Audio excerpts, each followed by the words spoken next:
শিয়াদের মধ্যে শহীদ হওয়ার যে বাসনা, এটা তাদের মধ্যে ইনজেক্টেড করা। আপনি শিয়াদেরকে সুন্নিদেরকে এভাবে করে শিয়া সুন্নি করে যতই মুসলমানদেরকে আলাদা করেন না কেন, এই তথাকথিত সুন্নি যাদের বলছেন এরা হলো বাদশাহী, এরা হলো পেট পূজারী, এটা হলো রিপু পূজারী, এরা ধর্ম থেকে দূরে, এরা এরা দুনিয়ার অন্যায় কামের মধ্যে আছে। But Pakistanis have proved it, because Pakistani এয়ারফোর্সের একটা সুনাম আছে।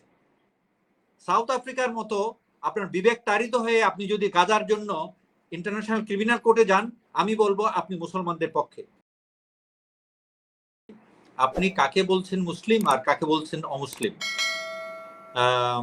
এটা নিয়ে আগে তাইলে আমাদেরকে প্রিন্সিপালি এগ্রি করতে হবে। যুদ্ধের ব্যাপারে কাদের সাথে কাদের যুদ্ধ হচ্ছে আপনাকে এটা কিন্তু প্রিন্সিপালি এগ্রি করতে হবে। ইহুদিদের সাথে মুসলমান, আমরা যেটা জেনে আসছি ছোটকাল থেকে, ইহুদিদের সাথে মুসলমানের যুদ্ধ। ইহুদিদের সাথে মুসলমান না, ব্যাপারটা হচ্ছে এটা কোরআনের কথা। কোরআন বলছে যে মুসলমানদেরকে বলা হচ্ছে যে তোমরা বিশ্বাসীরা, তোমাদের বিপক্ষে সারা দুনিয়া এক। ওরা কিন্তু ওদের মধ্যে, ওরা সবাই তোমাদের বিপক্ষে এক হলেও ওদের মধ্যে কিন্তু ভিতরে আসলে কিন্তু কোনো ঐক্য নাই। সুতরাং ওদের যে ঐক্য আছে এই কথা বলছে, এ কথা ঠিক না। ব্যাপারটা যা দাঁড়িয়েছে সেটা হচ্ছে, আপনি জানেন 250-300 বছর ধরে চলেছিল ক্রুসেডের যুদ্ধ।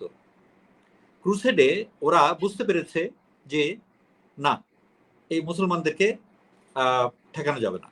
কেন? এটা একটু সংক্ষিপ্ত কথা বলে দেই। যেমন মনে করেন একই রকম আমি ইকুইপমেন্ট আপনাকেও দিলাম, আরো একজনকে দিলাম, আমি হয়তো ডক্টর কলিমুল্লাহকে দিলাম, উনি বিএনসিসিতে প্যারামিলিটারি ফোর্সে ট্রেইন, আপনি অতটুকু ট্রেন না। একই রকম জিনিস উনি যদি দেখা যায় যে আপনার থেকে একই ইকুইপমেন্ট আপনার চেয়ে ভালোভাবে ব্যবহার করছেন, আপনার ইকুইপমেন্টের কোনো দাম নাই। রাফেল ইয়েটা কি বলে ফাইটার জেটটা, এটা ওয়ার্ল্ডের একটা লেটেস্ট, এটা পাওয়ার জন্য মানুষ আকাঙ্ক্ষা থাকে, কিন্তু ভারতীয় বৈমানিকরা ওটাকে অত স্টাইলের সাথে ব্যবহার করতে পারে নাই। হোয়ারএস চাইনিজ যেটা ফাইটার জেট, সেটাকে ওরা এত স্মার্টলি করে চাইনিজরাও ওটা যুদ্ধে প্রমাণ করতে পারে নাই। But Pakistanis have proved it, because Pakistani এয়ারফোর্সের একটা সুনাম আছে, পাকিস্তানি সোলজারদের একটা সুনাম আছে। এখানে যে জিনিসটা আমি আনতে চাই সেটা হচ্ছে যে আপনাকে বলেছিলাম, শিয়াদের মধ্যে শহীদ হওয়ার যে বাসনা, এটা তাদের মধ্যে ইনজেক্টেড করা। আপনি শিয়াদেরকে সুন্নিদেরকে এভাবে করে শিয়া সুন্নি করে যতই মুসলমানদেরকে আলাদা করেন না কেন, এই তথাকথিত সুন্নি যাদের বলছেন এরা হলো বাদশাহী, এরা হলো পেট পূজারী, এটা হলো রিপু পূজারী, এরা ধর্ম থেকে দূরে, এরা এরা দুনিয়ার অন্যায় কামের মধ্যে আছে। আর আপনি বলতেছেন ওরা হচ্ছে সুন্নি, ওরা হচ্ছে আমার ভাই। These people are not your brothers, they are enemy to you. So আপনাকে বুঝতে হবে যে পৃথিবীটা আসলে সেই যে ক্রুসেডের সময় থেকেই দুই ভাগ হয়ে গেছে। এখন ব্যাপারটা হচ্ছে ক্রুসেডের শেষের দিকে এসে যখন দেখা গেল সালাউদ্দিন আইয়ুবীর সাথে আর পারা গেল না, মুসলমানদের সাথে পারা যাচ্ছে না, তখন ওরা এই প্রবলেমটাকে আন্ডার দ্য কার্পেট রেখে দিয়েছে। বাট ওদের চেতনা ঠিকই আছে, ওরা মুখে বলে না, কিন্তু ওরা এক।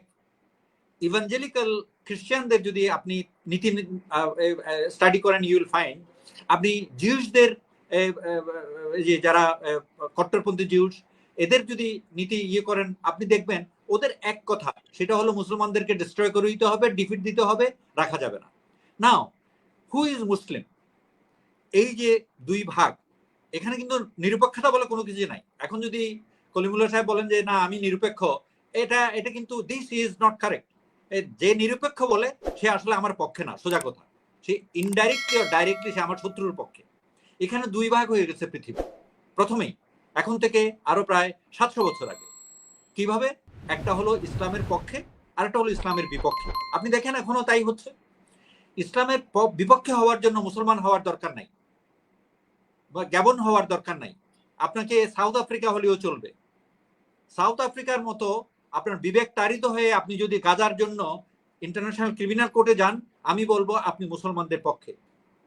আর মুসলমান নাম নিয়ে, এই খাদিমুল হারমাইন নাম নিয়ে এই যে রিপু পূজারীরা, ওরা যদি শত্রুদের পক্ষে যায়, মুসলমানদের বিপক্ষে কাজ করে, সবাই মুসলমান কিন্তু নাম মুসলমান, আমি এদেরকে মুসলমানদের পক্ষে বলবো না। সুতরাং পৃথিবী দুই ভাগ হয়ে গেছে, একটা শিবিরে ইসলামের পক্ষের শক্তি, আরেকটা শিবিরে ইসলামের বিপক্ষের শক্তি। এখন আপনি এই যুদ্ধটাকে ঠিক করেন। এখানে ইরান ছাড়া, আর ইরানকে যারা সাহায্য করছে তারা ছাড়া আর ইসলামের পক্ষের শক্তি কে আছে? আপনি ইভেন বাংলাদেশের কথা বলেন।